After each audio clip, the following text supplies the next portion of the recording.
નમસ્કાર. નવપ્રભા ગુજરાત ન્યૂઝમાં આપનું હાર્દિક સ્વાગત છે. દેશ 80મો સ્વાતંત્ર્ય પર્વ ઉજવી રહ્યો છે ત્યારે વંદે માતરમ ગીતના અપમાનમાં આક્ષેપને લઈને રાજકીય વિવાદ સામે આવ્યો છે. આ મુદ્દે વડોદરા જિલ્લા યુવા મોરચા પ્રમુખ અર્પણ ભટ્ટ દ્વારા કોંગ્રેસ સામે વિરોધ વ્યક્ત કરવામાં આવ્યો છે. અર્પણ ભટ્ટ આક્ષેપ કર્યો હતો કે કોંગ્રેસ કાર્યાલય ખાતે કોંગ્રેસના વરિષ્ઠ નેતા સોનિયા ગાંધી તથા રાષ્ટ્રીય અધ્યક્ષ મલ્લિકાર્જુન ખડગે દ્વારા વંદે માતરમનું અપમાન કરવામાં આવ્યું હોવાનો આક્ષેપ છે, જે દુઃખદ અને અસહનીય હોવાનું તેમણે જણાવ્યું હતું. આ મુદ્દે પ્રદેશ યુવા મોરચાના રાજ્યવ્યાપી વિરોધના ભાગરૂપે ભારતીય જનતા યુવા મોરચા વડોદરા જિલ્લા દ્વારા કેન્ડલ માર્ચ અને પદયાત્રા સાથે વિરોધ પ્રદર્શનનું આયોજન કરવામાં આવ્યું છે. વડોદરા જિલ્લાના યુવા મોરચા દ્વારા કાર્યકરો મોટી સંખ્યામાં જોડાવા અપીલ કરવામાં આવી છે. વિરોધ પ્રદર્શન વંદે કમલમ જિલ્લા કાર્યાલય ખાતેથી યોજાયો હતો. નવપ્રભા ગુજરાત, ધવલરાવ, વડોદરા. વંદે માતરમ ગીત આવે જ્યારે દેશની સંસદનું બિલ પાસ થઈ ચૂક્યું હોય, દેશનું રાષ્ટ્રીય ગીતનો દરજ્જો હોય, અને એની પહેલા પણ જ્યારે સ્વતંત્રતાનું આંદોલન થયું ત્યારે દરેક સ્વતંત્ર સેનાનીનો મંત્ર એ વંદે માતરમ હતો. બંગાળને અલગ કરવાની 1905ની અંદર જ્યારે આંદોલન ચાલ્યું ત્યારે પણ વંદે માતરમના મંત્ર સાથે આખું બંગાળ અને આખું ભારત એક થયું. કેટલાય શહીદ વીરો, એ ભગતસિંહ હોય, ચંદ્રશેખર આઝાદ હોય, સુખદેવ હોય, રાજગુરુ હોય, તમામ લોકોએ વંદે માતરમના મંત્ર સાથે પોતાના બલિદાન આપ્યું હોય ત્યારે સ્વતંત્રતાની લડાઈનો મંત્ર વંદે માતરમ હતો, બલિદાનનો મંત્ર વંદે માતરમ હતો.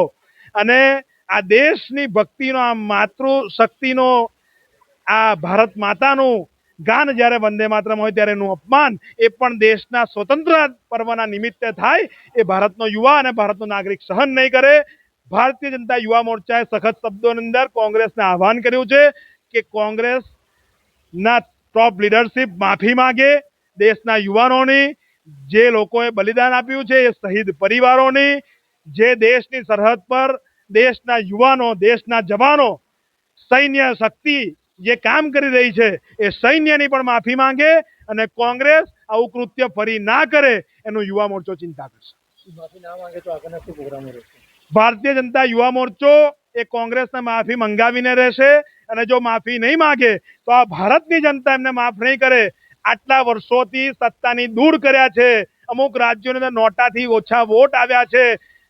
પ્રાદેશિક પક્ષ બનવા તરફ કોંગ્રેસ હોય, પણ જો વંદે માતરમનું ના દેશના મૂલ્યોનું અપમાન કર્યું છે, ફરી વિદેશ જઈને રાહુલ ગાંધીએ દેશનું અપમાન કર્યું છે, તો આ યુવા મોરચો જ નહીં, ભારતનો પ્રત્યેક યુવા, ભારતની પ્રત્યેક જનરેશન એ રોડ પર ઉતરશે અને કોંગ્રેસના લોકોને માફી માંગવા માટે મજબૂર કરશે અને રાષ્ટ્રીય મૂલ્યોના પાઠ ભણાવશે. આપણી કેન્દ્રની સરકારે તાજેતરમાં જ વંદે માતરમને રાષ્ટ્રગીત સમાન દરજ્જો આપ્યો છે અને એનું અપમાન કરવું એ ગુનો ગણાય છે.